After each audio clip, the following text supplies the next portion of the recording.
Salam alaikum, c'est Karim, j'espère que vous allez bien. Alors dans cette vidéo on va parler de prière au travail. Ah enfin un sujet intéressant, hein? Oui, qui n'a jamais eu ce problème de faire sa prière au travail? Alors il y en a qui vont repousser toutes les prières jusqu'au soir, donc toutes les regrouper. Ça fait presque, presque 3 prières parfois en hiver, hein. C'est énorme, c'est pas terrible, c'est pas très recommandé.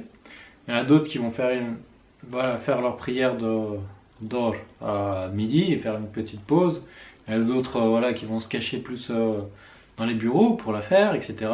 Enfin, chacun a sa petite technique, quoi. Et là, j'ai envie de vous raconter une histoire qui est vraiment... Ouais, qui va vraiment vous faire réfléchir. Alors, c'est l'histoire d'un jeune reconverti, qui vient de décrocher un travail. Donc il est super content, il a des projets en tête, etc. Seulement, il y a un truc qui chiffonne. C'est par rapport à sa prière. Et notamment sa prière de race. Parce que, vous le savez peut-être, mais cette prière, il est vraiment très recommandé de la faire à l'heure. Donc, il prend son courage à deux mains, et puis il décide d'aller voir Jean-Jacques, le patron. Je sais pas s'il s'appelle Jean-Jacques, mais admettons. Bonjour Jean-Jacques, comment allez-vous? Donc voilà, je suis super content que vous m'ayez pris, je suis très motivé, etc. Seulement, il y a une petite chose auquel j'aimerais m'entretenir avec vous. Voilà, c'est que je suis musulman, comme ça se voit pas sur ma tête, hein. Mais je suis musulman reconverti depuis peu, et parmi les devoirs qu'ont un musulman, en fait, il y a les 5 prières par jour.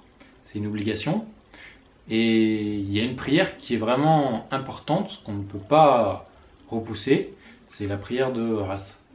Donc il lui a dit, voilà, c'est la prière de l'après-midi. Celle qui est à 15h10 aujourd'hui. Donc voilà, j'aimerais trouver une solution. Est-ce que tu peux m'accorder 10 minutes de pause pour faire cette prière, quoi. Donc, le Jean-Jacques, il réfléchit, et puis il dit ouais, je comprends, d'accord. Mais non, je peux pas. Tu comprends bien, t'es le dernier arrivé. Si tout le monde me demandait une petite faveur, ce serait l'anarchie, quoi. Donc je ne peux pas. Mais le prends pas mal, hein. C'est pas contre ta religion, hein. C'est juste une question de... Voilà, chaque chose en son temps. Moi, je te paye pour travailler, pas pour faire autre chose. Donc notre petit jeune, eh bien, voilà, il est un petit peu triste, hein. Il est un peu déçu, donc il retourne travailler, hein. Et puis, il se met à réfléchir, et il y a une solution là qui trotte dans sa tête. Donc, il décide de retourner voir Jean-Jacques. Il insiste, hein, parce que voilà, il a pris conscience de cette prière, ce qu'on ne fait pas tous, hein, malheureusement. Et donc, il va voir Jean-Jacques, il lui dit, écoute, Jean-Jacques, j'ai une autre chose à te proposer. Tu m'accordes ces 10 minutes par jour, et tu me les payes pas. Voilà. Qu'est-ce que t'en penses? Tu acceptes ou pas? Voilà. Donc Jean-Jacques, dans sa tête, il commence à faire ses calculs. 10 fois 5 fois 5. Et puis, donc à la fin, il obtient une idée un peu plus claire, parce que voilà, lui, on va pas lui parler de religion, on va lui parler de pognon. Et c'est autre chose, là, il est plus à l'écoute, quoi. Et du coup, il accepte. Voilà. Il dit, ouais, ça me paraît être un marché équitable. Je te laisse faire ta prière 10 minutes par jour, hein, tu dépasses pas. Et en échange, je te paye pas. Voilà. Donc moi, je fais des économies aussi. Et tout le monde est content. Voilà, vraiment, le petit jeune, il est content, il a obtenu ce qu'il voulait. Et encore une fois, parce que dans sa tête, c'est clair, quoi. La prière, ça passe avant le pognon. Parce que le pognon, c'est Dieu qui va le donner. Et si on obéit d'abord à Dieu, forcément, Allah va nous récompenser, quoi. C'est comme faire la zaquette. On va sortir de l'argent, pour nous, non, c'est de l'argent qui sort. Mais toute aumône, c'est jamais de l'argent perdu. Au contraire, elle va revenir multipliée, quoi. Et donc Jean-Jacques, il est toujours dans ses calculs. Et soudain, il y a une petite idée là qui vient de germer dans sa tête. Et il pose la question au petit jeune là devant lui. En fait, t'es pas le seul à faire la prière, hein? Il y a d'autres musulmans dans l'entreprise. Ah ouais, en effet. Et ces musulmans, ils font la prière ou pas? Ouais, pour certains, ouais. ou il la repousse, quoi, ou malgré que ce soit important de la faire à l'heure. Ah d'accord, d'accord. Donc du coup, il va réunir tout le monde dans une salle, tous les musulmans, hein, et il va leur faire une proposition. La même proposition d'ailleurs. Écoutez, je sais que la prière chez vous c'est très important, il faut la faire à l'heure, etc. Moi je suis tolérant, moi je respecte toutes les religions, etc. Donc j'ai une solution à vous proposer. Je vous laisse 10 minutes de plus pour faire votre prière, mais en revanche je vous la paye pas, ces 10 minutes là. Est-ce que ça vous convient? Donc voilà, les gens ils se regardent, ils se posent des questions, etc. Et silence. Il n'y a personne qui répond. Voilà. Et là, le patron, bah, il pensait avoir bien vendu son idée, quoi. Et il pensait que voilà, la majorité d'entre eux, ils allaient accepter, voire tous. Et il est super déçu, quoi. Et il les regarde tous dans les yeux. Et il va dire un truc culotté, mais incroyable. Il va dire ça. Vous êtes tous des hypocrites. C'est culotté hein, de dire ça, hein, quand même. Hein. Mais il va le dire. Vous êtes tous des hypocrites. Vous connaissez l'importance de la prière, faite à l'heure. Mais parmi vous, il n'y en a qu'un seul qui va mettre la prière avant le pognon. Dans ces cas-là, toi, le petit jeune là en fait, il va dire, toi, tu peux faire la prière, voilà, tu prends tes 10 minutes tous les jours. Et en plus, je te les paye. Par contre, vous, le premier que je prends en train de faire la prière entre les bureaux, je le vire direct. Hein? Je vous ai fait une proposition, vous ne l'avez pas acceptée. C'est comme ça. Alors, j'espère que cette histoire vous a plu. Moi, elle m'a fait énormément réfléchir. Et vous aussi, j'espère. Voilà.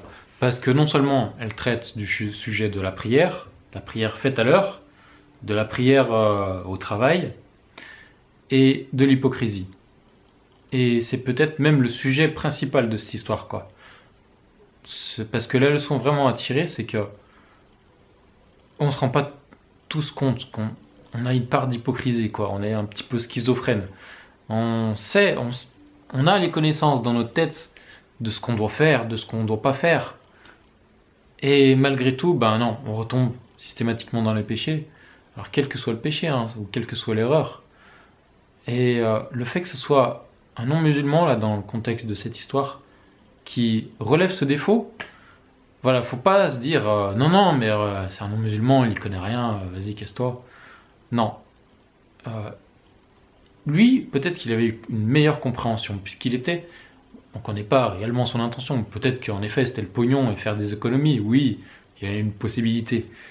Mais peut-être qu'il a été aussi sensible à ce converti, qui lui, il avait fait la part des choses.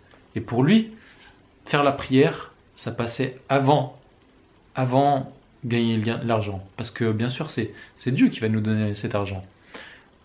Et donc, lui, il avait fait cette hiérarchie. Donc, ce que nous, ben non, on le fait pas. On a ces connaissances dans nos têtes, mais on n'applique pas. Voilà. Et je pense que pour beaucoup, beaucoup de choses, le problème, c'est qu'on a les connaissances, on a fait des cours, on lit le Coran, etc. Mais on n'applique pas dans notre vie de tous les jours. Et c'est ce qui fait la différence entre quelqu'un qui réussit sa vie, qui va gagner en piété, qui va se rapprocher de Dieu, et quelqu'un qui va stagner toute sa vie, quoi. Parce que il va se contenter de faire un petit peu de gymnastique, hein, il va faire la prière, etc. Mais il va y avoir des manques.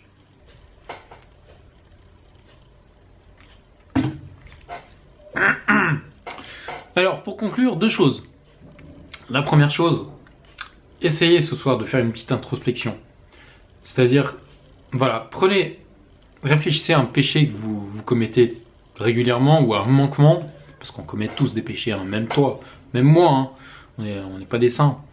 Et voilà, par rapport à l'hypocrisie, essayez de prendre ce péché et de vous en débarrasser. Le plus gros péché qui vous prend la tête, débarrassez-vous-en. Essayez de travailler dessus. Voilà, parce qu'on a une vie entière pour s'améliorer.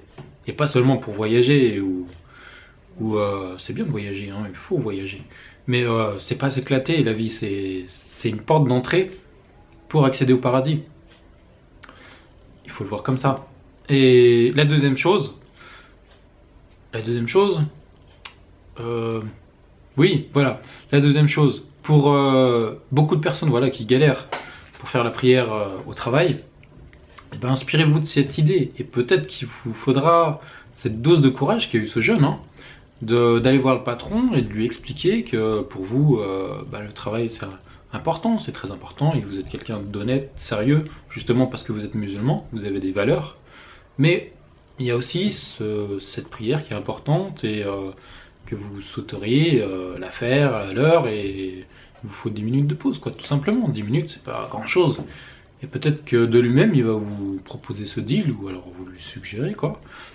Et réfléchissez, peut-être que, voilà, sinon il y a peut-être d'autres solutions.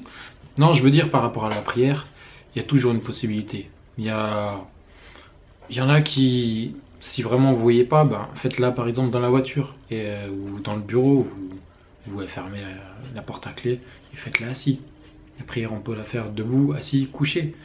Et si vraiment c'est la dernière solution ben, de la faire assis, ben, voilà. Mais ne repoussez pas la prière jusqu'au soir, parce qu'on sait très bien que voilà, si on a les 3 prières à se retaper, on va pas les faire avec concentration et on va les bâcler. Et c'est pas le but de. S'il y a 5 prières qui sont réparties dans la journée, c'est pour être fait à l'heure. Voilà. Allez, je m'arrête là. Ben, je vous dis à très bientôt, Inch'Allah. Allez, salam alaikum.